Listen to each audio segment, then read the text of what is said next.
Chairman P C B Ramiz Raja اور صدر بھارتی کرکٹ بورڈ سورو گنگولی کی دبئی میں ملاقات ہوئی۔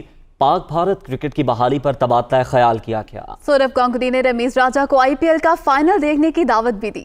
دبئی میں منعقدہ ایشین کرکٹ کونسل کے اجلاس میں chairman P C B Ramiz Raja کی بھارتی ہم منصب سورو گنگولی سے ملاقات، ایشین بلاک اور باہمی کرکٹ کی بحالی پر تبادلہ خیال کیا گیا۔ ذرائع کے مطابق رمیز راجہ اور سورو گنگولی کے درمیان غیر رسمی ملاقات خوشگوار ماحول میں ہوئی۔ صدر Indian cricket board Sourav Ganguly نے chairman P C B Ramiz Raja کو آئی پی ایل کا فائنل دیکھنے کی دعوت دی، مگر رمیز راجہ کا انکار۔ ایشین کرکٹ کونسل اجلاس میں تمام کرکٹ بورڈز کے سربراہان نے شرکت کی۔